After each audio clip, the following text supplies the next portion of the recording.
Il y en a qui disent que ce soir, comme c'est le jour de... Redis le mot de tout à l'heure de qui? Il y en a qui disent quoi, Nathan? J'ai pas entendu. que c'est... Il y en a qui disent que ce soir, c'est la naissance ou la mort du bâtard. L'autre bâtard là. C'est le Gugus à queue de cheval. C'est qui lui? Un mec, je sais Ah, pas. bah, Attends, Non, mais le bébé, je sais pas. L'acrobate. En tout cas, Ah, ok, d'accord. c'est le plus gros escroc de la terre. Bah ouais, jusqu'à maintenant, son escroquerie, elle marche. Ah, c'est pas marche pas. C'est lui qui marche. Il y a du chiffre d'affaires contre lui. Alors, nous aussi, on doit fêter une fête. Mais, on parle d'une autre fête. Eux, ils fêtent leur fête à eux, on s'en fout de ce qui s'est passé, comment ça s'est passé. Nous, on doit fêter une autre fête. Notre fête qu'on doit fêter, c'est le fêter qu'on est tous des juifs. Qui descendent, on descend tous d'Abraham, Yitzhak et Yaakov. De Moshe, de Aaron, de Yosef, de Shlomo Ameler, de David Ameler.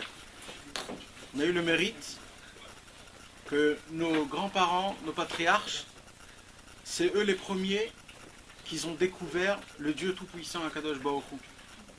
Et mes amis, c'est vrai qu'il faut le faire tous les jours, mais si vous me demandez c'est quand le temps idéal, il n'y a pas de temps qu'aujourd'hui. Il n'y a pas meilleur temps qu'aujourd'hui. Aujourd'hui, eux, ils fêtent leur fête à eux, mais nous, on doit fêter notre fête à nous, comme quand on est des juifs. Vous savez ce que ça veut dire comme quand on est des juifs? On est des juifs, ça veut dire quoi? Ça veut dire que il y aura toujours quelque chose, après tout, avec nous quelque chose. Toujours. Après chaque chose, le plus grand problème qui puisse exister, avec chacun de nous tous, il y aura toujours quelque chose après, qui va se passer avec nous-mêmes. On est, aujourd'hui, le secret du monde, c'est comment vivre le plus longtemps. Mais nous, les juifs, on est éternellement vivants. Éternellement. Ça n'existe pas qu'on est éteint. Ça n'existe pas. Le seul moment où on est éteint, c'est quand nous-mêmes, on perd l'espoir. Quand nous, on perd l'espoir, on est éteint. Mais à part ça, on est tout le temps vivant à l'éternalité. On est éternel. Pourquoi? Parce que notre racine est éternelle. C'est quoi notre racine? C'est Akadosh Baruch Hu. Et parce que notre racine, c'est Akadosh Baruch Hu nous a donné une neshama. C'est quoi une neshama? C'est une étincelle de son grand feu de Dieu. Akadosh Baruch Hu a pris une petite boule, il a jeté dans ce monde, cette boule s'est cassée en 600 000 morceaux. C'est nous tous. Les 600 000 personnes, les 600 000 âmes. C'est nous tous. On est tous, on fait partie de Dieu lui-même. Maintenant, avant que j'explique ce qu'on est en train de dire, on va terminer juste ce que je voulais dire au sujet de... Comme il y a des gens qui ont posé des questions, est-ce qu'on a le droit, est-ce qu'on n'a pas le droit d'étudier?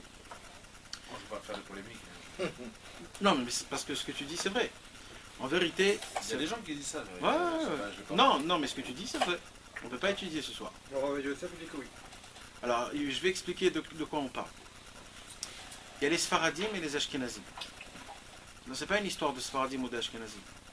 L'histoire, c'est que les Ashkenazim, dans les terres Ashkenaz, là-bas, c'est quoi surtout? C'était quoi leur Avodazara? C'était l'acrobate.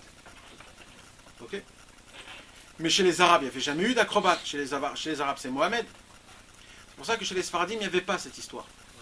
Parce que les fêtes se passaient que dans les terres froides. Tu as compris? C'est pour ça que c'est surtout les Ashkenazim qui en parlent. Et il faut que tu saches quelque chose, qu'un Sfaradi qui est dans une terre où on fête cette fête, lui aussi il n'a pas le droit de... J'avais entendu une autre raison. Non, j'ai pas encore donné de raison. Ah d'accord. La raison essentielle, c'est que le fêter qu'un homme il étudie, comme chez un tzaddik, quand un tzaddik part de ce monde, c'est une grande fête qu'on fait pour lui dans le ciel.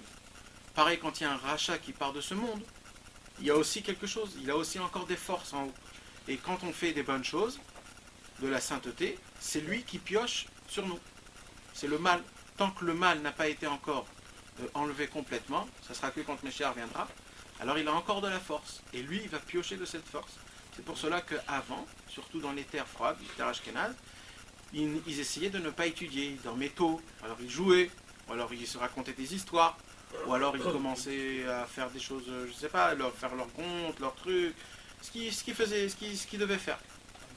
Et maintenant, chez les Arabes, il n'y avait pas ça. Pourquoi? Parce que c'était eux, ils y croyaient dans Mohamed, et dans Mohamed, il n'y a pas cette histoire d'acrobat. Mais maintenant qu'on est ici en Israël, la majorité de tous les tzadikim et les poskim, ils nous ont tous dit que dans les terres d'Israël, d'abord Eretz Israël a été sauvé. Pourquoi? Parce que Eretz Israël appartient au peuple juif, et Baruch Hashem qu'il n'y a pas de fête, il n'y a pas de fête spéciale à ce sujet-là. C'est pour cela qu'en Israël, c'est moins grave. Il y a plus de possibilités d'étudier. Maintenant, il y en a qui disent que dans des villes où il y a des... Comment on appelle ça? Pas des synagogues, des églises. Dans des villes où il y a des églises et qui font cette fête, c'est aussi pas très bien d'étudier parce qu'ils font cette chose-là. Maintenant, tous les tzadikim, ils ont dévoilé leur Torah, d'accord? Tous leurs tzadikim, ils dévoilent leur Torah. Et tous les tzadikim, ils ont compris une chose, que ce soir, il ne faut pas étudier. Pourquoi? Parce que l'acrobate puis de la personne qui étudie la Torah. Mais il y en a un seul au monde qui n'en a pas parlé. Il y en a un seul au monde qui a dit que ce soir, il n'y a pas de problème, on peut étudier. Pourquoi? Parce que là où j'ai pioché ma Torah, c'est un endroit qui ne peut même pas voir cet homme-là. Et comme il ne peut pas le voir, il n'a aucun lien avec cette Torah. Une emprise. Il n'a aucune emprise. Donc il en a parlé au mamash de ça. C'est vrai. Et c'est la raison pour laquelle il a dit, ce tzaddik-là, que moi, chez moi, vous pouvez tous étudier ma Torah à moi ce jour-là.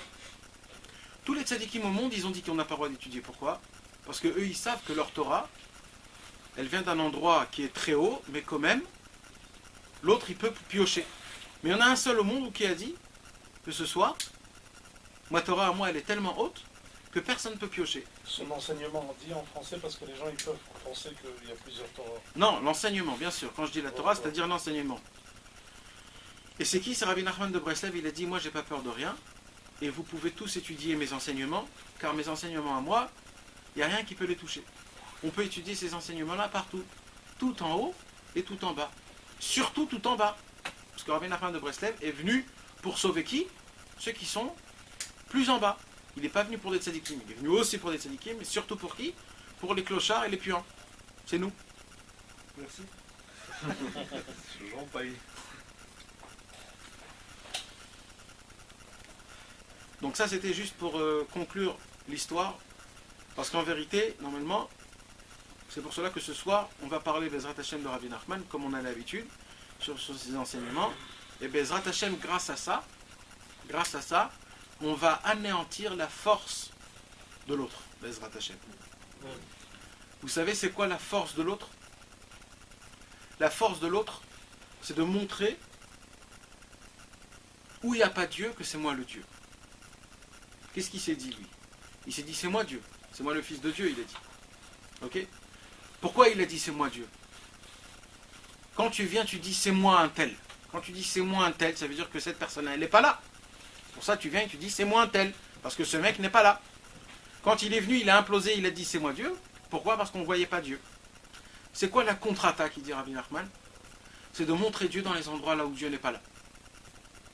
Et ça, là, on ne le voit pas, Chas v'Shalom. Et ça s'appelle Malchut d'Ikdusha, Malchut des Sitra Achara. Il y a la royauté de l'autre côté, et il y a la royauté sainte. C'est quoi la royauté de l'autre côté? La royauté de l'autre côté, c'est quand tu crois avoir de la royauté sur quelque chose sans Dieu. Quand par exemple quelqu'un, il a fait un travail, il a rapporté chez lui de l'argent, alors il s'est dit, parce que j'ai travaillé tant de temps, j'ai fait quelque chose, j'ai gagné de l'argent, donc c'est moi qui m'ai apporté de l'argent. Là, il est convaincu que c'est lui et pas Dieu. C'est pour ça qu'on dit Noël. Noël. Exactement. On dit Noël, c'est-à-dire pas de Dieu. C'est vrai, c'est comme ça. Ouais, ouais. Il n'y a pas l'histoire aussi de Yoel, il y a une personne qui s'appelle Yoel qui avec des cadeaux à Hanouka. J'ai jamais entendu ça. Léon, Papa Yoel. Non, Il a pas joué sur la langue. jamais entendu ça.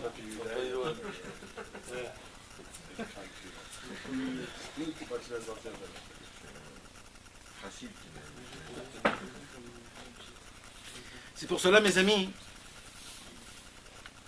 ça serait bien, Bezrat Hashem, de faire une contre-attaque, parce que malheureusement, cette fête, elle est rentrée même chez les Juifs. Et sachez, mes amis, que c'est interdit, d'après la Torah, de fêter cette fête. C'est interdit. C'est interdit, même dans les téléphones, vous travaillez dans les téléphones, c'est pas très bien de dire bonne fête. On n'a pas le droit. On n'a pas le droit de leur dire à eux? Non, on n'a pas le droit de leur dire. Si eux, ils te disent, tu peux dire vous aussi. Tu peux essayer de trouver Fin d'année, ça veut rien dire, ouais. bonne fête de fin d'année. Mais nous, Nathan, c'est pour leur mettre encore plus derrière qu'on leur dit bonne fête et tout va bien se Ouais, passer. mais ça s'appelle... Ouais, vous inquiétez pas. Ah oui, Confiance, on est là. surtout, vous inquiétez pas. Non, mais parce qu'il faut pas s'associer. Non, le fait, c'est de s'associer. C'est ça le problème. Non, parce qu'on croit que c'est rien du tout. C'est quelques mots, en fait. Mais sachez que c'est un problème.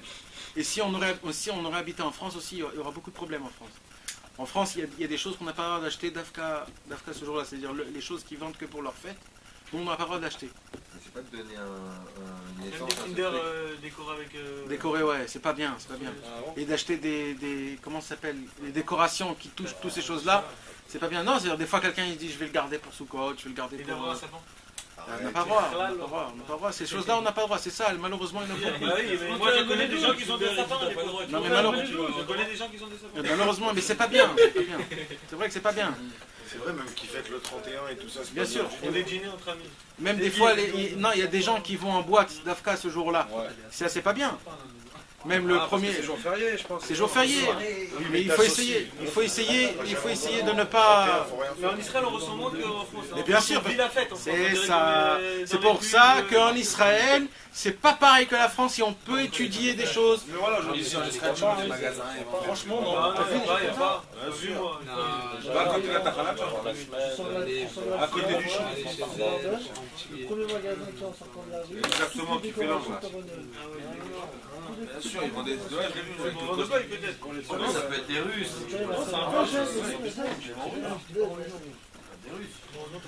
Bon, on va pas en parler parce que vraiment, il a pas, on va pas lui donner ce mérite-là. On va retourner sur ce qu'on a dit tout à l'heure. Le fait d'essayer de ramener la royauté de Dieu là où Kaviachol, Dieu s'est caché et qu'on croit qu'on ne le voit pas. C'est ça la plus grande des choses. C'est-à-dire, vous savez la bonté et la grandeur que vous faites à Dieu. Vous savez que Dieu, il peut grandir. Ne croyez pas que Dieu, il ne peut pas grandir. Dieu, au tout départ, c'est l'infini. Mais quand il a voulu créer ce monde, Dieu, il s'est contracté. Dieu, il a dit, je vais créer un peuple et je vais me mettre à la taille de ce peuple. Ça veut dire quoi, à la taille de ce peuple? C'est que maintenant, à l'instant même, Kaviachol, Dieu a décidé de ne pas être l'infini. C'est l'infini, mais il s'est dit, je vais me contracter pour être à la taille de mes enfants. Maintenant, il y a des possibilités d'agrandir Dieu. Et ça, c'est la plus grande action qui est superbe. C'est quand tu agrandis Dieu. C'est que sa volonté. Le Zohar HaKadosh, qu'est-ce qu'il dit? Il dit pourquoi Dieu a créé le monde? C'est pour qu'on puisse le connaître. Parce que quand on le connaît, on le sait, on sait que tout c'est lui. Grâce à ça, tu as agrandi Dieu. Et Kaviachol, si on peut le dire, tu lui donnes encore plus de force. C'est vrai que Dieu n'a pas besoin de tout ça. Mais Dieu a voulu que ça se passe comme ça.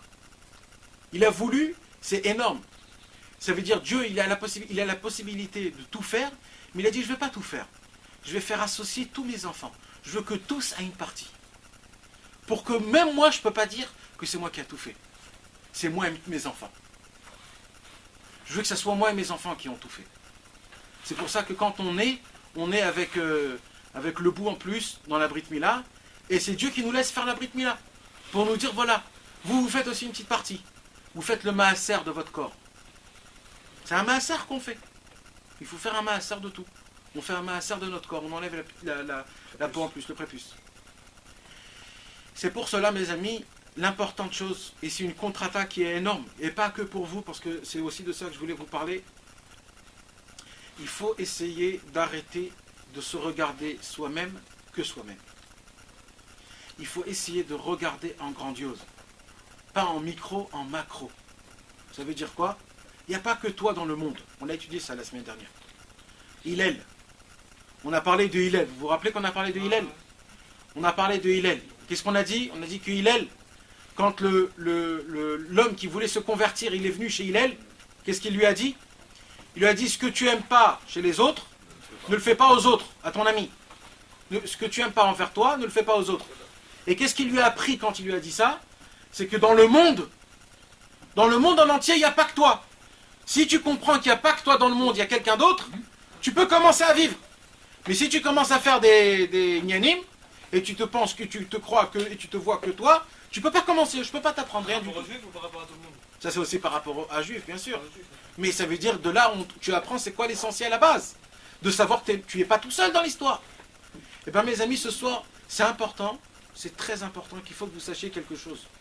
Essayez d'associer le peuple juif à chaque bonne action qu'on fait. Vous savez, il y a une mitzvah avant chaque chose de dire les Shemichoud. Vous savez ce que c'est les Shemichoud? Avant chaque chose, vous voyez, il y a écrit les Shemichoud. Avant Shacharit, Mincha, Arvit, ouais, les Shemichoud.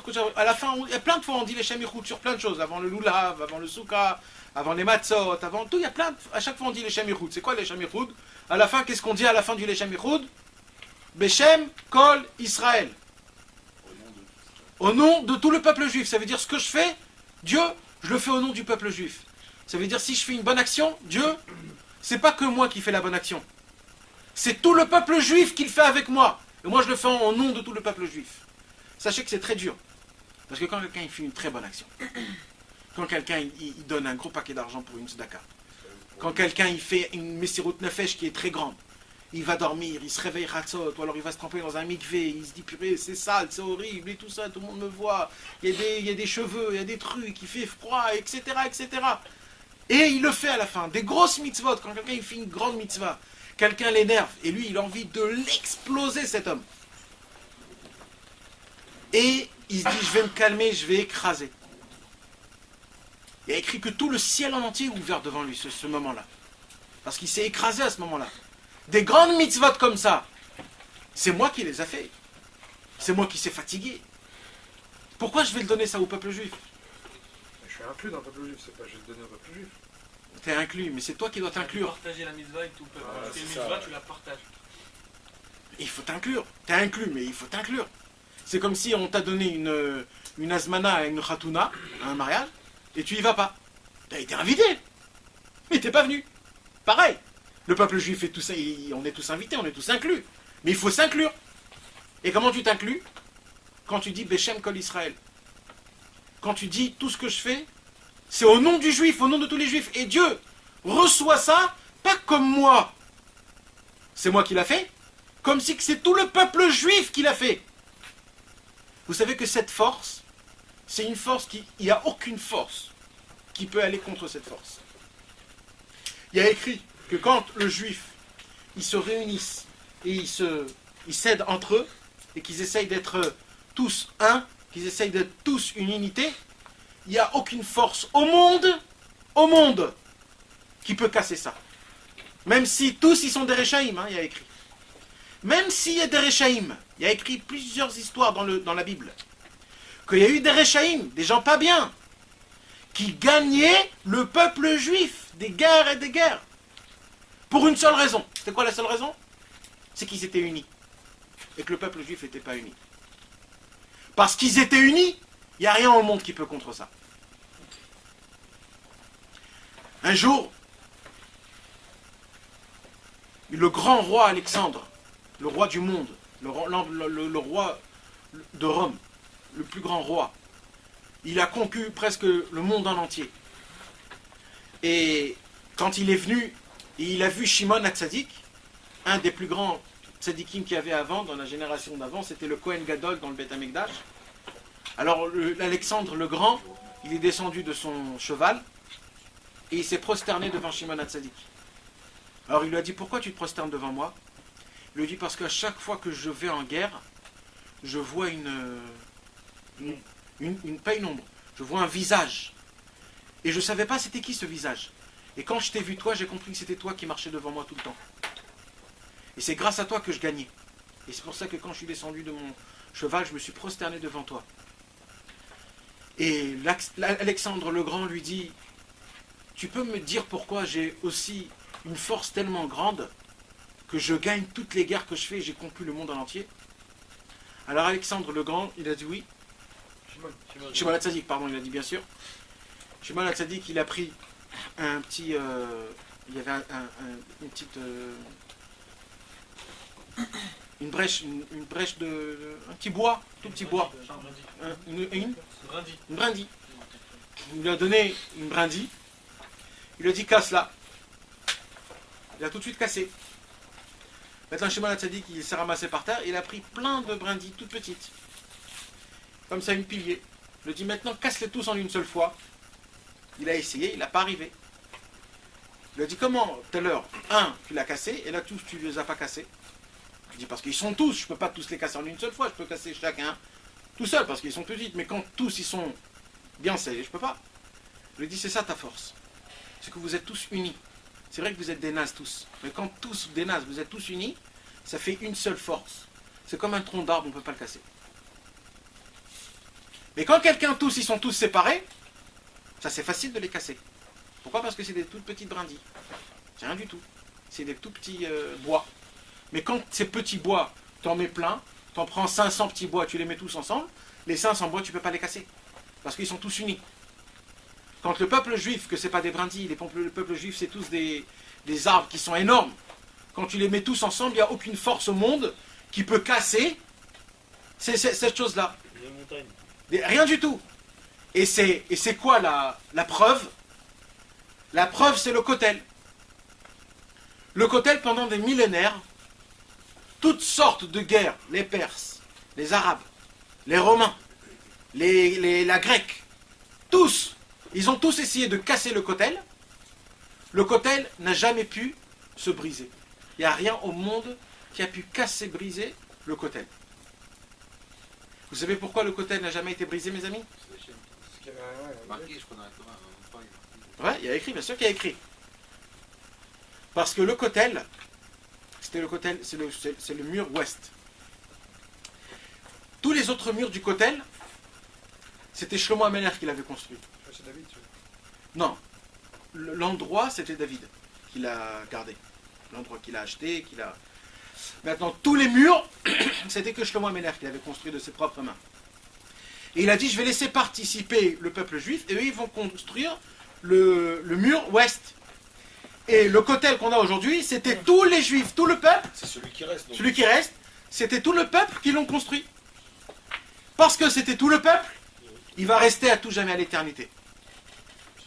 Tout ce qui a été fait en communauté, en union, en réunion, c'est des choses qu'il ne perd jamais.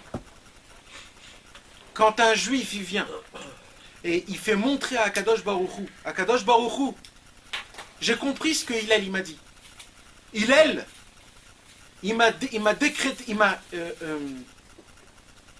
m'a fait faire montrer Hillel que la base d'un juif, c'est de penser d'abord à l'autre et après à moi. Ça veut dire que quand je fais quelque chose, la première chose que j'ai besoin de faire, c'est de unir tout le monde, toutes les forces. Je le fais au nom de tout le monde. Au moment où je fais des choses comme ça, ça monte tout de suite. Mais à part ça, ça nous donne une force qui est exceptionnelle. C'est que j'enlève mon ego, mon égoïsme. Ce n'est pas que pour moi, c'est aussi pour les autres. Et ça, mes amis, c'est très très important. De ne pas croire que ce que je fais, c'est que pour moi. Ça va nous donner de la force à donner, à se casser, à se briser pour l'autre. Quand il y aura quelqu'un d'autre qui sera en difficulté, il faudra se briser pour le deuxième. C'est ça la grandeur et la base de toute la Torah. Et c'est pour cela, mes amis, dans les Pirkei Avot, il y a chaque tzaddik, il dit une seule parole. Parce que Hillel, ça a été le seul, pas le seul, mais c'est lui en tout cas, qui il a pensé au deuxième avant qu'il s'est pensé à soi-même. Dans les Pirkei Avot, on lui a laissé dire plusieurs paroles. C'est le seul. C'est le seul. C'est pour cela que vous allez voir que dans les Mishnayot, il y a écrit Hillel. La dernière fois, combien de fois on a vu qu'il y avait plusieurs paroles qui ont été dites? Ouais, mais c'est une seule Mishnah. En fait, toutes ces paroles, c'est toujours une seule parole. un découpe l'autre. Mais en vérité, toujours ça se touche. Là, il a reçu 3 Mishnayot pour lui tout seul. Ouaya Omer, Ouaya Omer. Il disait et il disait, et il disait. Et pourquoi ça? Parce que comme lui, il n'a jamais pensé sur soi-même, il a toujours pensé pour l'autre. Alors on a dit, comme toi, tu es un homme qui pense toujours pour l'autre, on va te laisser la carte. Vas-y, éclate-toi. Dis ce que tu as envie, tout sera écrit. Les autres aussi, ils ont voulu dire ça. Mais Hillel, c'était le seul. Vous savez, on raconte qu'un jour, il y avait un grand tzaddik qui s'appelait, vous avez bien entendu peut-être, un grand tzaddik. Et ce tzaddik-là, quand il est parti après 120 ans, il s'est faufilé vers le Guéhinom. Il est parti, il s'est faufilé vers le Guéhinom. Et il a juré qu'il ne bouge pas d'ici tant que si il part pas avec tous ceux qui sont dans le Guéhinom. Ouais. C'est un marché. Hein? C'est un marché. C'est un marché. Quand tu jures en haut, c'est pas comme aujourd'hui sur la Torah. Quand tu jures en haut, tu jures, c'est un bâton, tu t'es mis, ça y est, tu peux plus rien faire. Alors il est bloqué encore là-bas. Alors attends, C'est qui ce tzaddik? c'est un tzaddik, c'est un tzaddik. Ah, pas récemment. Hein? Non, c'est un tzaddik. Non, c'est un tzaddik. C'est votre famille. Non. Et ce tzaddik-là, dans le ciel, les anges, ils sont venus, ils lui ont dit, qu'est-ce que tu fous là, tu sors dehors tout de suite. Il a dit, non, j'ai juré, j'ai juré que jamais dans ma vie, ça veut dire, là où je suis, je sortirai pas d'ici, que si je sors avec tout le monde ici. Alors ils ont dit, mais attends, t'es fou toi ou quoi, ça marche pas comme ça, c'est pas comme t'as envie. Ici c'est nous les patrons, c'est pas toi, tu vas pas faire ce que t'as envie ici. Alors ce tzaddik lui a dit, vas-y, essayez de faire ce que vous avez envie, moi je bouge pas. Moi je bouge pas. Alors il y a eu un grand problème dans le ciel. Dans le ciel, tout s'est arrêté. Ils ont dit, oula, on a un problème. Normalement, les gens, ils se faufilent du Guéhinom pour aller au Gan Eden. Là, on a un problème qui est complètement inversé. Il y a quelqu'un qui est parti au Guéhinom et sa place, c'est dans le Gan Eden, et il bouge pas. Qu'est-ce qu'on fait avec ça? Alors, ils ont fait un jugement, ils ont fait un traité, ils ont appelé un beddin, ils ont appelé des grands tzadikim. Et ils ont dit, qu'est-ce qu'on fait avec ça? Alors, qu'est-ce qu'ils ont tranché à la fin? Ils ont dit, on va voir dans sa vie, on va voir, si pendant toute sa vie, il a vu un juif et qu'il n'a pas aidé. Si on trouve une fois qu'il y avait un juif et qu'il n'a pas aidé, c'est pas maintenant le moment de jouer les héros. Mais si cet homme, il a vu des juifs, et il a vu qu'ils étaient en problème, et que ces personnes-là, il les a tous aidés, alors il faut qu'ils continuent même en haut.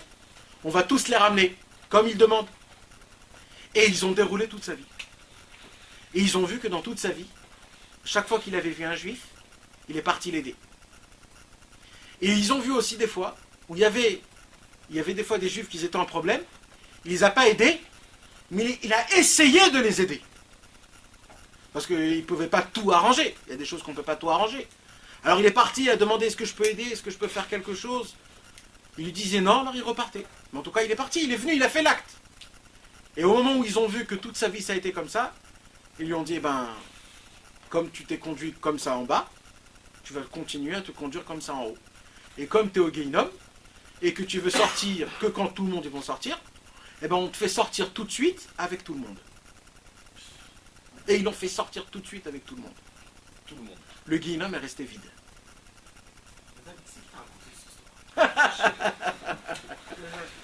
pas quelqu'un qui est mort devant sa porte qui devait donner quelque chose aussi, une dernière chose. Non. Il arrête de mélanger de nous. Je sais que c'est un effort. Non, ça se peut, mais je sais pas. Lui, il a lu un livre bizarre. Non, mais je sais pas, peut-être, ça se peut, je sais pas. Je vais donner encore une chose, il faut que tu lui donner. Non, Mais ça se peut, ça se peut. C'est Ça se dérivé peut. en fait. Il y a plusieurs histoires comme ça de ce genre-là. Ouais. Non, mais c'est vrai, ça veut dire, il y a des histoires qui sont comme ça, qu'il y a eu beaucoup de problèmes, il lui manquait une seule chose et tout ça, il y a des histoires comme ça. Pourquoi je vous raconte ça, mes amis? En haut dans le ciel, T'as pas donné le nom du tzaddik. Pour pas qu'on puisse ce soir. en haut, dans le ciel, il n'y a que la vérité, il n'y a pas le mensonge. Le mensonge ne peut pas se créer, il n'existe pas le mensonge. Mais regardez dans le ciel, il s'est passé quelque chose qui n'était pas droit. Il y a quelqu'un qui devait recevoir le Guéinom, le Gan Eden, et il est parti au Guéinom. Ça, c'est quelque chose qui n'est pas normal. Et il a pu rester, il a pu faire à sa manière contre tout le monde, grâce à une seule chose, c'est quoi? C'est qu'il a aidé son ami, son prochain, quand il fallait, quand il pouvait. Cette force-là, même si cet homme-là, moi je vous l'appelle un tzaddik, mais il y aura des gens aujourd'hui qui vont te dire que c'était pas un tzaddik. Dans sa vie, il n'a pas fait des choses qui étaient exceptionnelles. Bon, c'est qui? Tu vas nous dire qui c'est?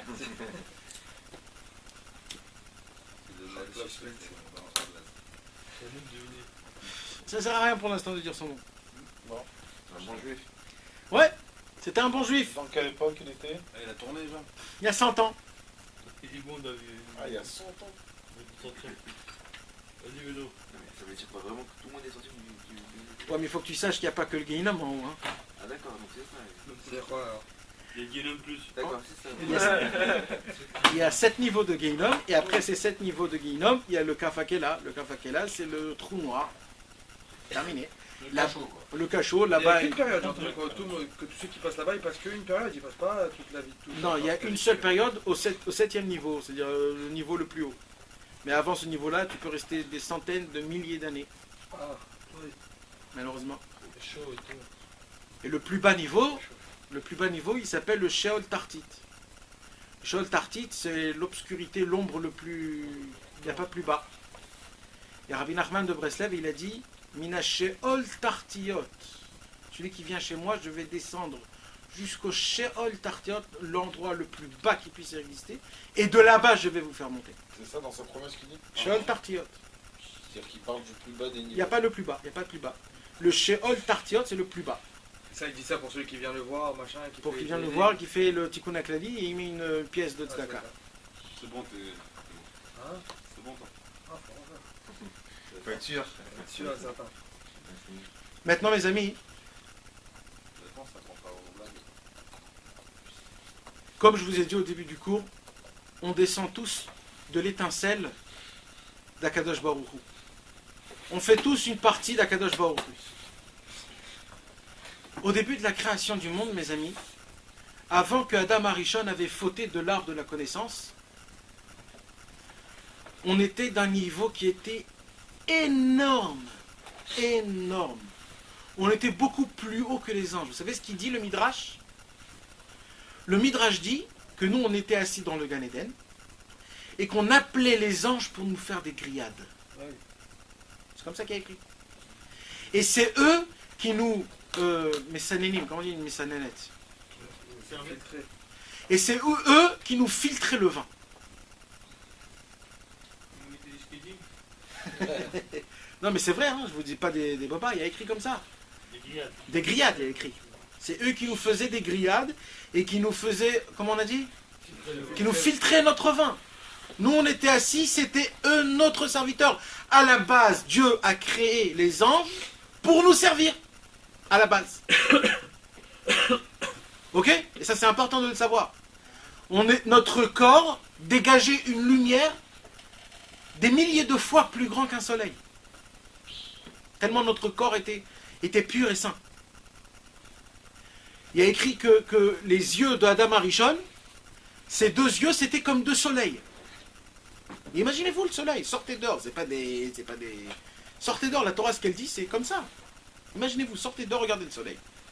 Le soleil, c'est un œil d'Adam Arishon. Comme ça, vraiment, c'était. Et de faire flipper Adam.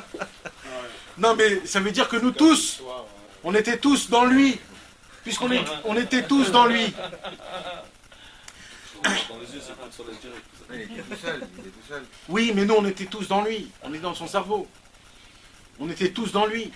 C'est pour ça qu'il y a écrit que quand il a mangé de l'arbre de la connaissance, on a tous fauté. Parce qu'il y a une question qu'on se pose. Pourquoi nous, on doit subir ce qu'il a fait Adam Arishon? Lui, il a fait. C'est lui qui truc. Parce qu'en vérité, quand lui, il a fait, on était tous en lui. Mais ça veut dire qu'on voulait. Si, il y avait, son corps était composé de tous nos neshamot. Il y avait, toi, par exemple, tu étais dans la main. Nous, il y avait des gens qui étaient dans l'autre main. Il n'y a pas une neshama qui a refusé? Tout le monde a accepté? Il y en a une seule qui a refusé. Qui? C'est qui? Oh là là là là. On va y Non, il y arriver. en a 5. on va y arriver. Ouais, c'est la même Neshama. Ouais, explique Rabbeinu. les 5. Rabbi Nachman Bossev, il y a écrit, c'est lui qui a dit, hein, c'est pas moi qui dis, mais c'est comme ça. Il a dit que quand il a senti que ça va commencer à se faire, il est vite sorti. Et ça, c'est écrit dans la Torah. Il est parti où? Il est parti chez Dieu. Il y a écrit comme ça. Amar Adonai, mi bashan ashiv, ashiv mimtsulot yam. C'est dommage que j'ai pas un tableau. Je pourrais vous écrire, mais on va essayer de se concentrer, ok? Ça, c'est écrit dans la Torah, d'accord? Amar Adonai mi bashan ashiv, ashiv mimtsulot yam. Dieu a dit, de Bashan, je vais ramener tous les gens qui ont été broyés dans les éclatements des vagues de la mer. C'est qui Bachan? Bashan, c'est un endroit. De Bashan, je vais expliquer exactement. Bachan. C'est un endroit, le roi de Bashan. Bashan, c'est un endroit. Ça représente où Alors, non, c'est pour ça, je vais expliquer exactement de quoi on parle.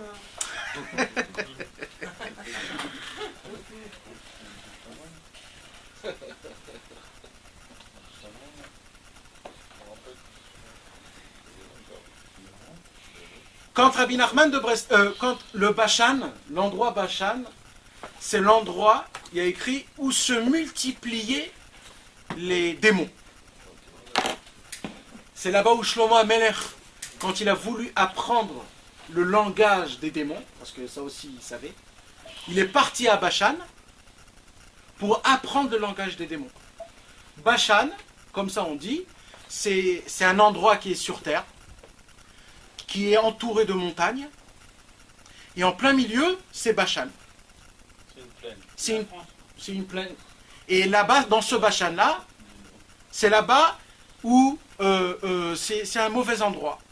Alors, Rashi nous explique, ça veut dire quoi? C'est encore aujourd'hui, ça. Je sais pas, Kaniré, peut-être, je sais pas. Ça veut dire. Il va savoir. Alors Rashi nous explique c'est quoi Maradona mi Bashan Ashiv Ashiv Mimtsulot Yam. Dieu se plaint en parlant du corps de Adam Arishon et en appelant le corps de Adam Arishon Bashan. Il a appelé le corps de Adam Arishon Bashan après qu'il a fauté de l'arbre de la connaissance. Et pourquoi il lui a appelé Bashan? Parce qu'il lui a dit, maintenant que tu as fauté, il n'y a pas que toi qui as fauté. C'est tout le peuple juif qui a fauté avec toi. C'est eux qui ont voulu fauter aussi. Mais ça veut dire, quand toi tu as fauté tout ton peuple juif. Entre parenthèses, malheureusement, quand un homme il faute, ne croyez pas que vos enfants ne fautent pas. Hein. Quand quelqu'un fait une bêtise, ne croyez pas que ça n'a pas influence à votre enfant. Même si c'est à des milliards de kilomètres. Même s'il ne sait pas. Pareil pour la femme. Pareil à l'inverse aussi. À l'inverse aussi. À l'inverse aussi, mes amis. Il faut que vous sachiez ça. Ne croyez pas que quand je fais quelque chose en cachette de mes enfants, ça n'existe pas d'être caché. Un enfant, un père et un fils, ils sont liés à tout jamais. À tout jamais. Je referme la parenthèse. Alors Akadosh Baruch Hu, il vient et il se plaint. Il dit Ribonosh, il dit comme ça. Il dit Bashan, qu'est-ce qu'on va faire? Amar Adonai mi Bashan Ashiv, Ashiv Mimtsulot Yam.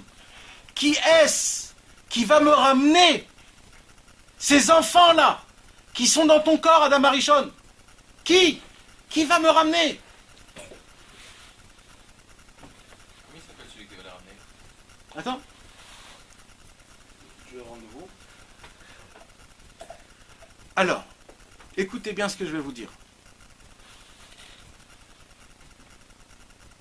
Amar Adonai, mi Bashan. C'est quoi Bashan? Je vous ai dit. C'est l'endroit le plus dur et le plus naze, c'est-à-dire la plaine, on a dit. La plaine là où les démons ils sont. Et que Akadosh Baruch Hu, tellement il était peiné, il a appelé le corps de Adam Arishon Bashan. Alors en vérité, qu'est-ce qu'il a dit Hachem? Amar Adonai, je vais le lire ça en autre tonation. Bashan!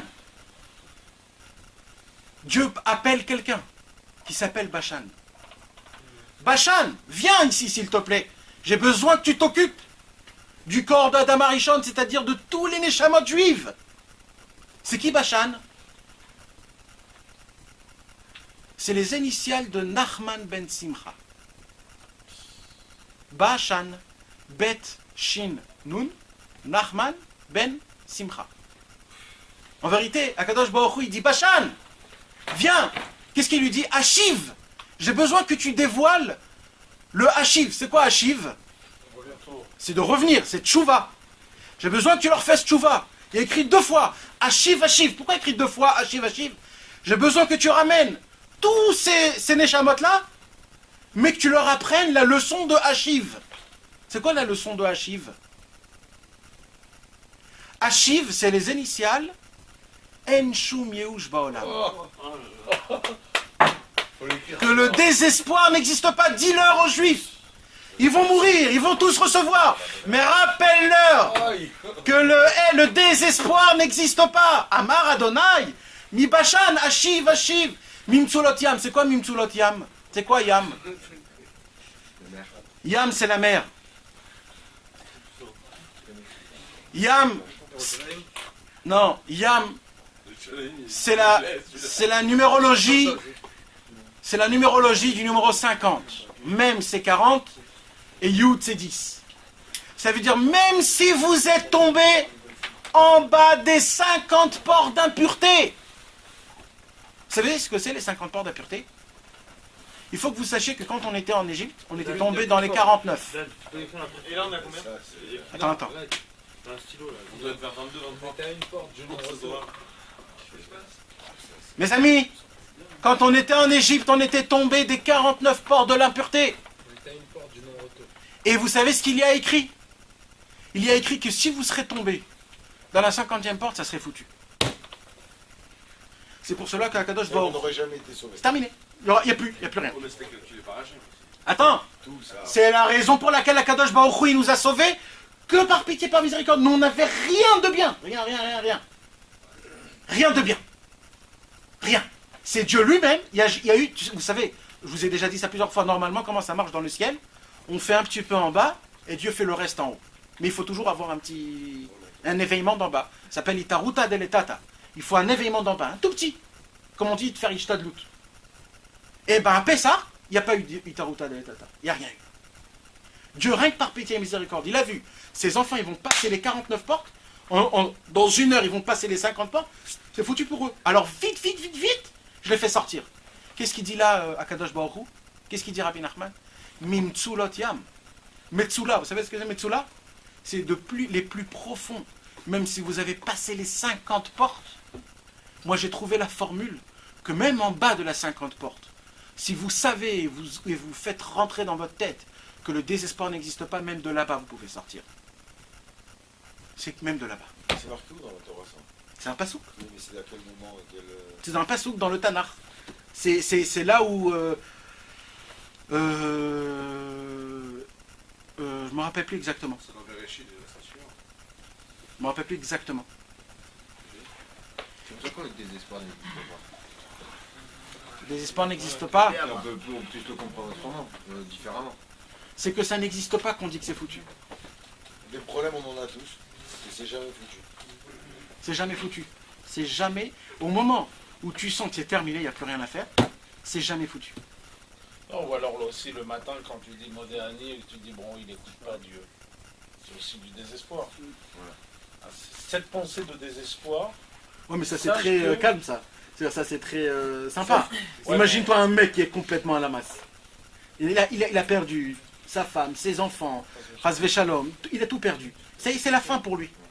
C'est la fin. je peux pas Je vais vous raconter une histoire, mes amis. Tu veux dire Non mais je vais te raconter une histoire vraie. Il le trouvera. Je vais te raconter une histoire vraie. C'est le Shabbat de Rabbi Nachman, ça. Je ne sais pas si vous avez entendu, mais il y a à peu près 6-7 ans, à Tzfat, il y a eu une maison qui a brûlé. C'était une histoire que... Ouais, connue dans tout Israël. Et malheureusement, là-bas, tous les enfants sont morts. 7 enfants sont morts. Vous imaginez, un homme et une femme, ils ont un train de vie qui est hyper normal, ils ont 7 enfants. En 1 heure, ils perdent tout. Il reste les 2 parents. Il reste les 2 parents.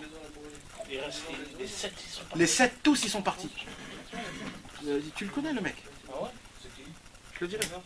Ah, tu vas nous dire les noms maintenant. À la fin du cours, il va sortir toute la liste. Passe pas à table. Là. Tu sais qui est-ce qui le connaît? Hillel. Il le connaît très bien, il a entendu cette histoire-là de lui-même. Hillel. Il m'a raconté à moi. Et moi, je le connais. Ouais, il m'a fait montrer de vue, et tu le connais, à Ouman, on le voit tout le temps. Mais qui sur ce mec-là, il a perdu ses 7 enfants. Pendant les 7 jours, est-ce qu'il y a plus grave que ça, David? Pas plus grave. Il n'y a pas plus grave. Est-ce que le désespoir, il existe? Il existe. Grave. Hein? D'accord. Maintenant, écoute-moi bien. D'accord? Écoute-moi bien.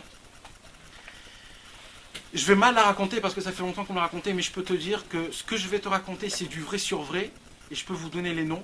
Vous pouvez aller le voir, et lui-même, il va vous raconter si je ne vous mens pas. D'accord? Pendant les 7 jours, les parents, ils étaient complètement... On ne pouvait même pas aller les voir. Les gens, ils ne sont même pas partis, ils ne sont même pas allés les voir. Mais quelle de honte, on ne sait même pas comment dire, comment réagir, qu'est-ce qu'on peut leur dire? C'est bien, ça fait rien, ça va passer. Qu'est-ce que tu peux leur dire à des gens comme ça? Tu viens et tu pleures avec eux, c'est tout, il n'y a rien à faire d'autre. À la fin des 7 jours, sa femme, elle est venue, et son mari lui dit, écoute... C'est des religieux. Ouais, des Chavirim, c'est des Chavirim des Breslev. Le mari, il vient chez sa femme, il dit, écoute, je lâche tout. Je me suicide. Tu viens, t'es avec moi? Sa femme lui dit, laisse-moi penser. Son mari lui dit ça. Sa femme, elle a dit, laisse-moi penser. On le fait ensemble. Si on le fait ensemble, on va pas faire... Et c'est des religieux, les mecs. Hein. Eh ben... Le lendemain, sa femme est venue, elle lui a dit, écoute, ou alors on se suicide, mais si on ne se suicide pas, on va exploser le monde. On ne laissera jamais tenter le Yetzer Hara venir et nous déchirer. Mais c'est une des choses. C'est-à-dire, si on rentre, c'est une guerre.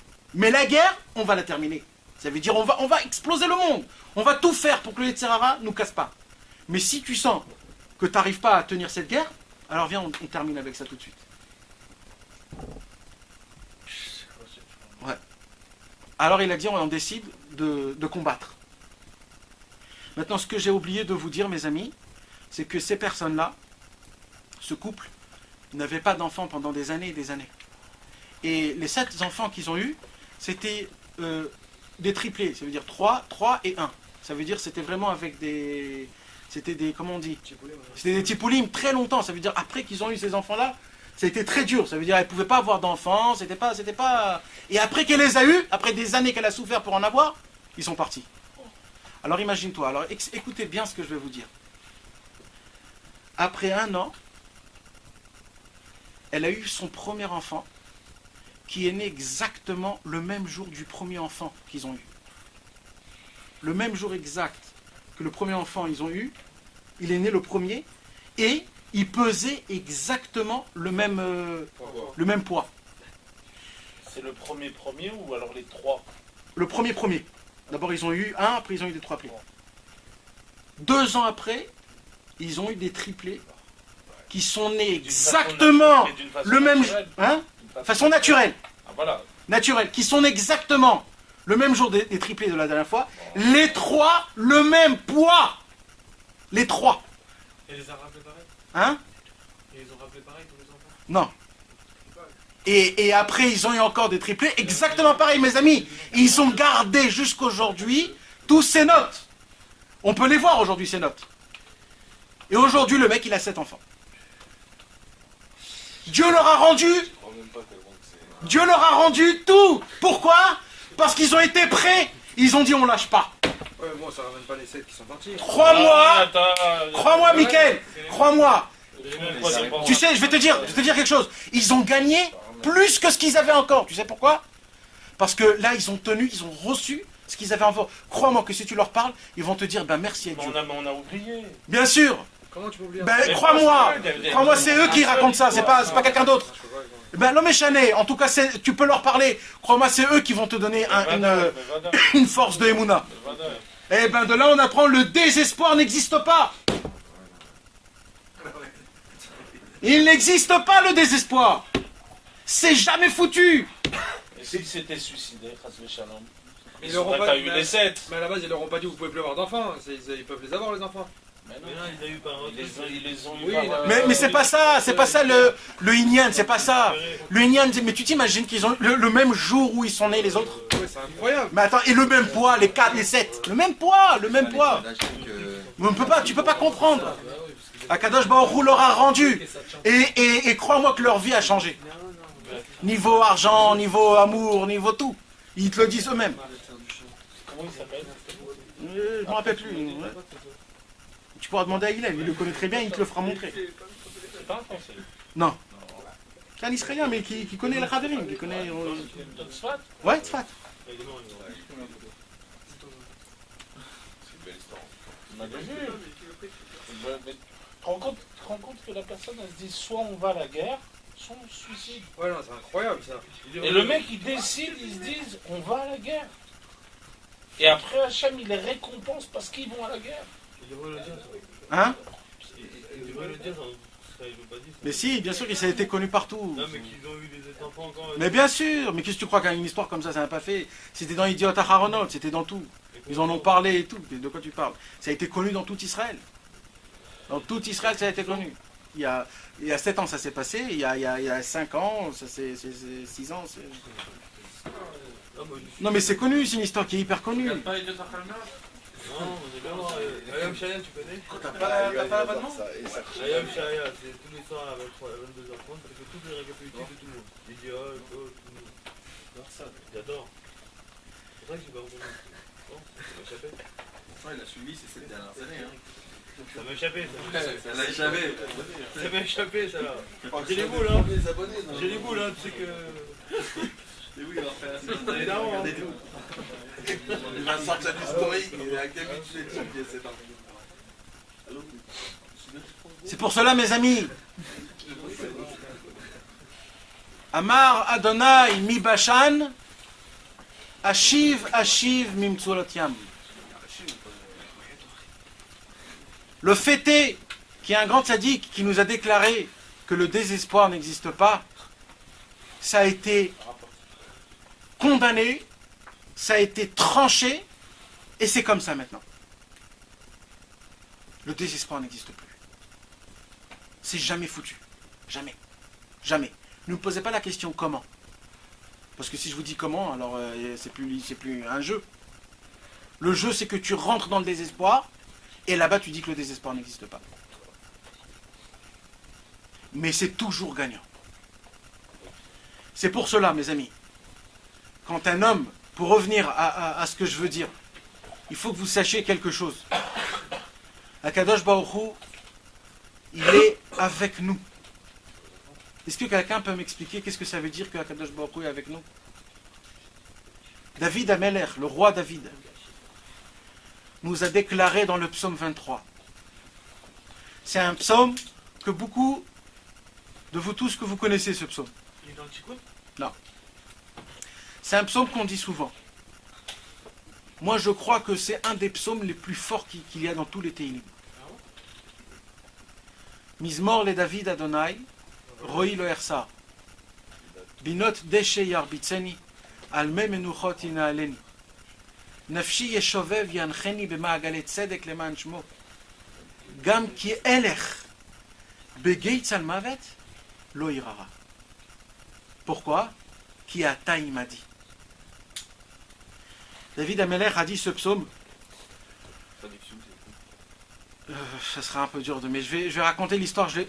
On a fait déjà un cours dans le bureau de Yann.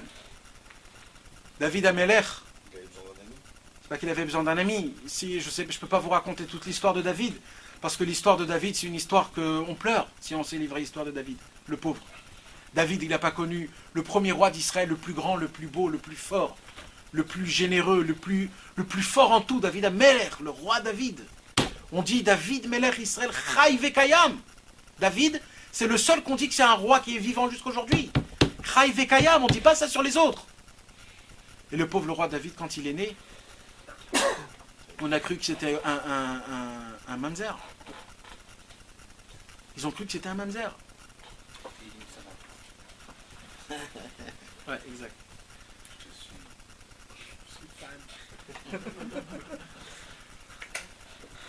Alors quand il est né, on l'a jeté. Toute sa vie, il a été rejeté. Ses frères l'ont tout le temps, ils l'ont complètement blasé. Ils ont rigolé sur lui.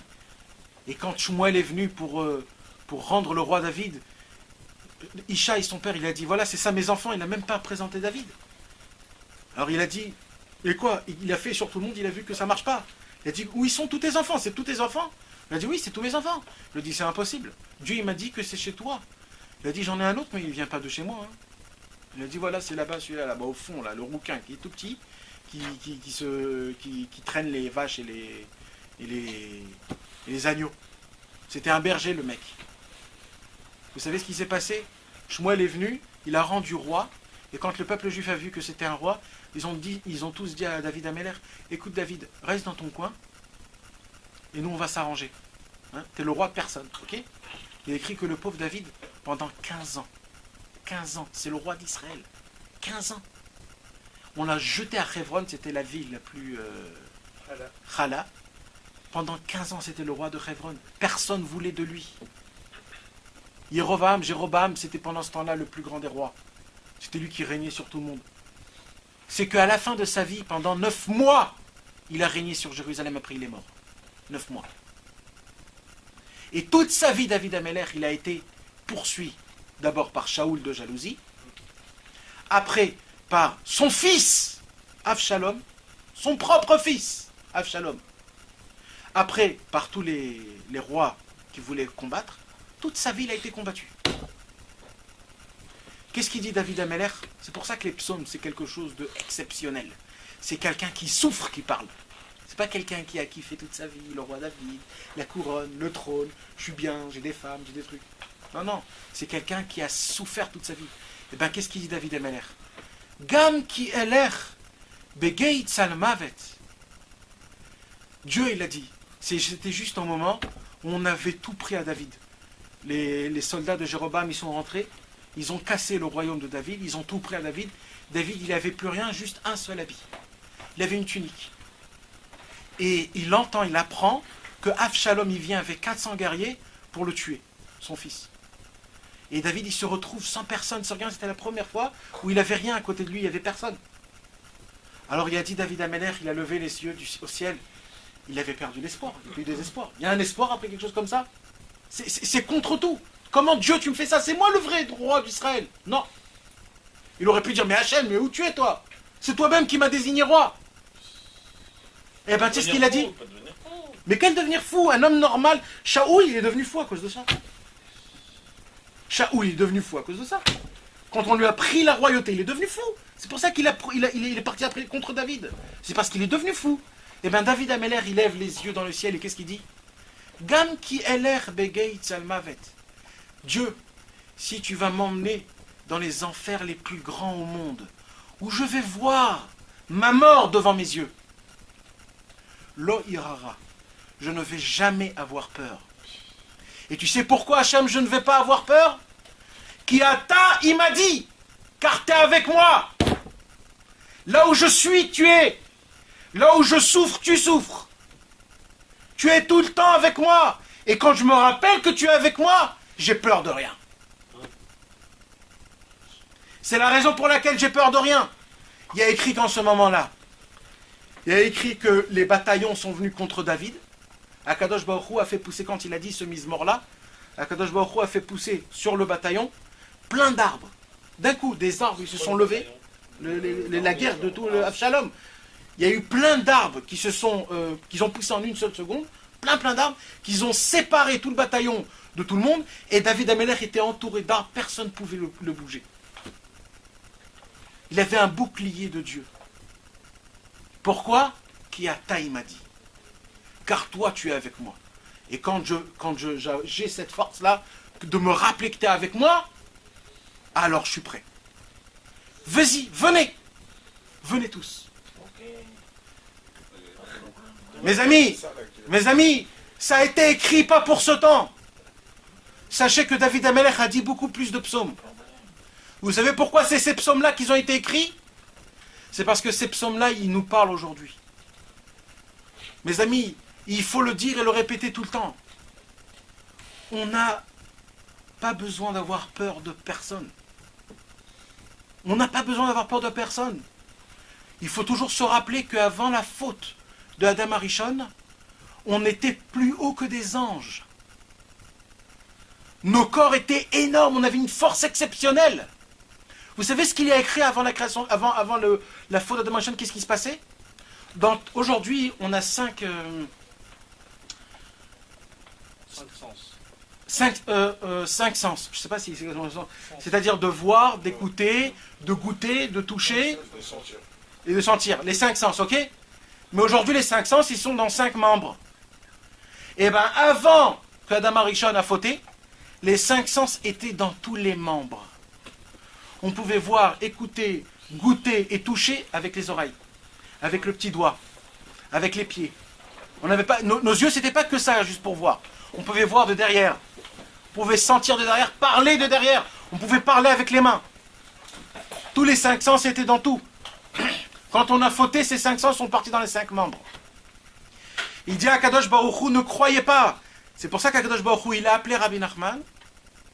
Il a dit, Rabbi Nachman, dévoile le secret de Enshumi Ushba Olam Klal, que le désespoir n'existe pas. Fais-leur rappeler qu'avant ils étaient comme ça, et que dans le potentiel, ils peuvent toujours redevenir comme ça.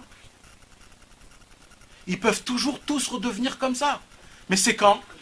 Qui a taï m'a dit. Si toujours on se rappelle que Dieu est avec nous, à côté de nous, il nous soutient et nous tient les coudes, j'ai peur de rien, car je suis l'homme le plus fort au monde. Et c'est ça qu'on va gagner toutes les guerres à la fin du temps. Toutes les guerres qui se passent aujourd'hui, tous les jours. C'est ça qu'on va gagner. En se rappelant que Akadosh Baruch Hu, il est toujours avec nous. J'ai peur de rien, car Dieu est à côté de moi. J'espère que ce soir, on a un petit peu combattu le... Continue, Khazak. Hein? Il y a Nachamouni, bien sûr. C'est Nachman Yud, c'est Rabbi Nachman avec le Tikkun HaKlali. Ouais.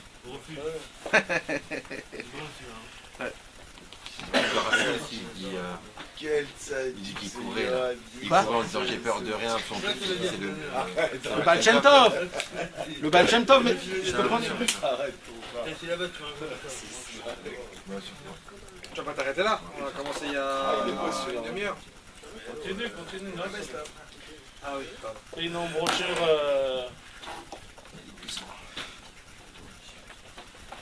Les gens ils se sont pas levés là, on peut continuer même tout à l'heure. Personne ne travaille demain en plus. C'est le moment. C'est Noël. Quelle heure il est? Mes amis, Khatsot là.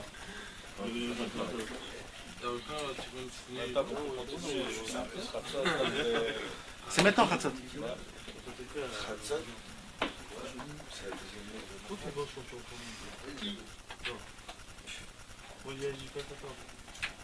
Mes amis,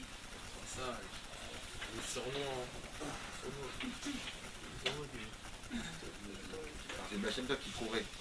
mes amis, le Baal Shem Tov. Pourquoi il a eu le mérite d'être le Baal Shem Tov, mes amis? Le Baal Shem Tov, c'était quoi sa plus grande puissance au monde? Le Baal Shem Tov, c'est le père de la Chassidout. Chatzot, Oui, tu peux le dire. le Baal Shem Tov, le pauvre, vous savez qu'il est né, quand il est né, son père avait l'âge de 100 ans. 100 ans. Oui, mais c'était les 100 ans à l'époque où il vivait je sais pas combien de temps, ou c'était les 100 ans comme aujourd'hui? Non, Et, c'était 100 ans d'aujourd'hui. Son père, C'est comme aujourd'hui, quoi. Je veux dire. ouais, Au niveau de l'âge et tout, c'est pareil. et même avant c'est pareil, Michael. S'emballer, c'est chaud. Sache-le. C'est pareil exactement. Mais le Baal Shem Tov, son père avait 100 ans quand il a eu. Et à l'âge de à peu près 3 ans, le père du Baal Shem Tov est parti de ce monde. Et avant de partir de ce monde, il a attrapé dans son lit, et il lui a attrapé comme ça. Il a dit, mon fils, n'aie peur jamais de personne. Ce mot-là, mes amis, ce mot-là, c'est un mot magique. C'est le mot. c'est le mot, c'est la formule. Tout ce qu'on peut raconter du Baal Shem Tov, c'est grâce à ces mots-là. On peut dire que son père l'a éduqué par un seul mot. Il y a des parents que ça leur prend 20 ans d'éduquer leurs enfants, et même ça n'aide pas. Le père du Baal Shem Tov, Rabbi Eliezer, il a dit à son fils, n'aie peur jamais de personne, que de Dieu. Et vous savez pourquoi il lui a dit ça? Si je vous raconte, je ne sais pas si vous avez déjà lu, mais on raconte un peu dans le livre de Rabbeinu au début. C'est dans la préface, ça. Dans la préface. Il se baladait avec son épée. C'était une période qui était très dure, mes amis. C'était une période où il y avait plein de provocations. Il y avait plein de pogroms. On n'avait pas le droit de sortir quand la nuit tombait.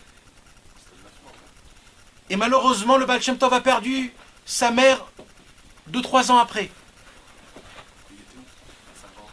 Et il était tout seul, le pauvre. Il était tout seul.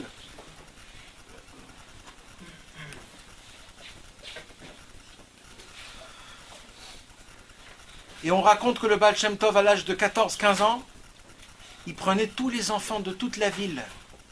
Il les tenait par la main et il sortait dans les bois. Avant, dans les bois, il y avait des ours. Il y avait des bêtes féroces. Il leur apprenait c'est quoi Dieu. Il leur disait parlez avec Dieu. Expliquez-vous avec Dieu. Et c'était le seul au monde qui sortait. Tout le monde avait peur de sortir, mais lui le seul, il avait peur de personne. Pourquoi? Kiata, il m'a dit. Car Dieu, toi, tu es avec moi. Quand tu es avec moi, j'ai peur de rien. J'ai peur de rien. Et ça, c'est un sentiment qu'il faut qu'on le sache, qu'il faut qu'on le connaisse. Il faut qu'on se travaille. Il faut qu'on travaille ce sentiment. Si on ne le travaille pas, ce sentiment, ça ne sert à rien. On a parlé ce soir pour rien. Je vais vous lire une petite Mishnah de Hillel qui nous parle de ça. On peut tourner en pensant ça quand même. Ouais, mais tu tombes dans le bien, pas dans le mal. Hillel dit, Huaya Omer, il disait, la Mishnah numéro 14, Im en anili mili, ukshen ani leatzmi mani, ve'im lo achshav et matai. Je vais le lire en français. Amen. Si je ne me soucie pas de moi, qui se soucierait de moi? Mais si je ne me soucie que de moi, que suis-je? Et si ce n'est pas maintenant, alors quand ça sera? Ça veut dire, si je ne me soucie pas de moi, qui se soucierait de moi? Si moi je ne me réveille pas maintenant, n'attends pas quelqu'un qui va te réveiller, mon ami. N'attends pas. Il n'y a personne qui va t'aider. Si toi-même d'abord tu ne te réveilles pas. Mais il faut que tu saches, tu n'es pas tout seul dans l'histoire. Au moment où tu as fait le premier pas, comme je vous ai dit, il y a un deuxième pas qui vient. Mais si je ne me soucie que de moi, que suis-je? Je ne suis rien. Parce qu'on a besoin de faire les choses Beshem Kol Israël, au nom de tous les juifs. Chaque mitzvah que je fais, je le fais au nom de tous les juifs. Quand je mange Shabbat, je dis Beshem Kol Israël. Quand je fais Shabbat, je dis Hachem, je l'ai fait au nom de tous les juifs. Vous savez qu'est-ce qui se passe quand je fais un Shabbat et je dis que je fais mon Shabbat au nom de tous les juifs? C'est que même les gens qui n'ont pas fait Shabbat, eh bien ils ont fait Shabbat. Parce qu'on a fait tous ensemble ce Shabbat. Parce que je le dis que moi ce que je fais c'est au nom de tous les juifs. Quand je fais un Tikkun HaKlali, qu'est-ce qu'on dit dans le Tikkun HaKlali à la fin? Beshem Kol Israël. Pourquoi? Parce que le Tikkun HaKlali que je fais, Dieu fait que ce soit compté comme si que tout le peuple juif le dise. Que tout se fasse. Pas je pense qu'à moi. J'essaye de me grossir et de m'agrandir et de dire je suis et je suis allé et j'ai fait et j'ai donné. Il n'y a pas, ça n'existe pas, j'ai. Ça n'existe pas. Un jour, Rabbi Nachman s'est assis à côté d'un grand tzaddik. C'était un mariage. Dans les mariages, il y avait beaucoup de tzaddikim dans ce mariage. Et dans le mariage, ils ont proposé aux tzaddikim que chacun il y ait un Dvar Torah.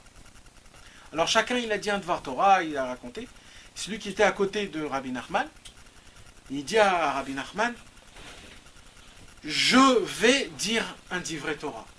Il a dit Ani Agid, Ani Omar. Il a dit c'est moi qui a fait, c'est moi qui a dit. Il n'arrêtait pas de dire Ani. Et ce tzaddik là c'était un très très grand tzaddik. Et quand ils ont proposé à Rabbi Nachman de donner un enseignement, Rabbi Nachman n'a pas voulu. Et on lui a tenu encore, essaye de dire quelque chose, Rabbi Nachman, vas-y, dis quelque chose. Alors Rabbi Nachman s'est retourné devant le tzaddik qui était à côté de chez lui. Il a dit, moi je connais un seul qui a dit Ani. Ani Adonai Elohechem. Le seul qui peut dire je ou moi, c'est Dieu. Qui tu es toi pour dire Ani? Moi. C'est quoi moi? C'est quoi je? C'est quoi je suis? Il n'y a pas de tout ça. Tout c'est Dieu. Si tu as quelque chose, c'est Dieu qui te l'a donné. Si tu as gagné quelque chose, c'est Dieu qui te l'a fait faire gagner.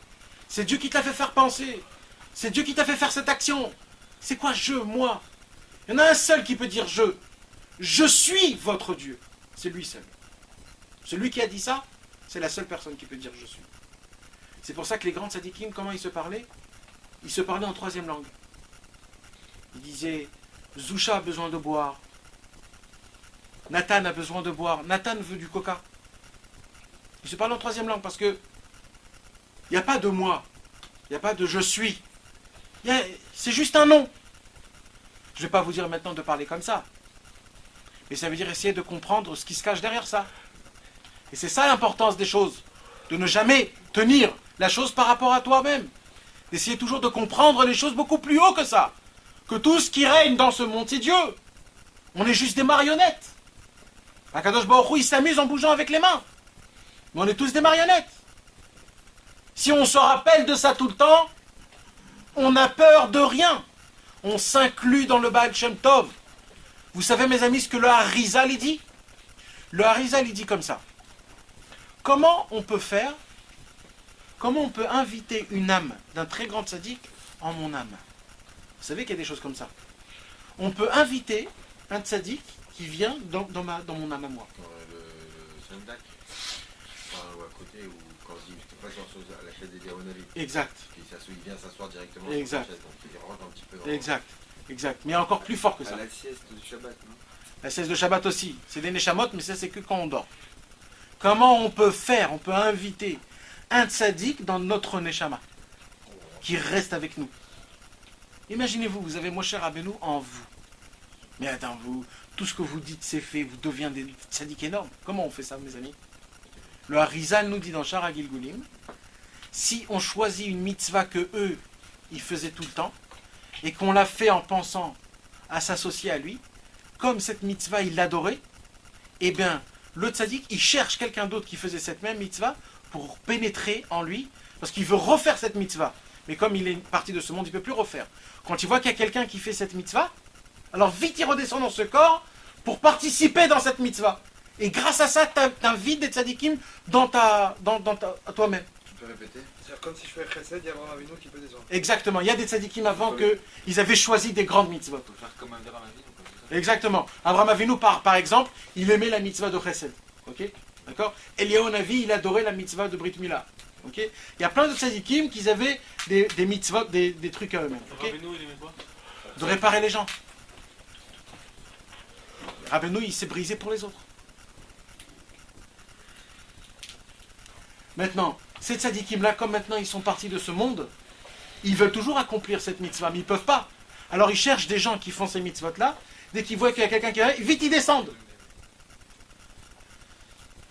Quand un homme, mes amis, quand un homme il essaye de faire Beshem Kol Israël, ça c'est une mitzvah qui appartient à tous les tzaddikim en haut. Parce que c'est au nom du peuple juif. Et quand je dis au nom du peuple juif, c'est même tous ceux qui sont morts. Mais pour que tous ceux qui sont morts, pour qu'ils puissent accomplir, ils doivent tous descendre chez moi. Donc là, ce n'est pas un seul qui descend. C'est des milliers qui descendent. Mais si vous voulez un peu voir David Ameller, si vous voulez un peu ressentir Toujours on parle quand Mashiach il va venir, quand Mashiach il va venir. C'est quand le Mashiach? C'est qui le Mashiach? C'est qui? C'est quoi? C'est comment? C'est qui? Vous voulez que je vous dise un secret? C'est qui le Mashiach? Le Mashiach, ça sera l'homme qui a le plus compris que je n'ai peur de rien car toi tu es avec moi. C'est que comme ça qu'il va conquérir le monde en entier et tout le peuple juif. Vous avez la raison. Vous avez maintenant la connaissance, c'est qui le Mashiach?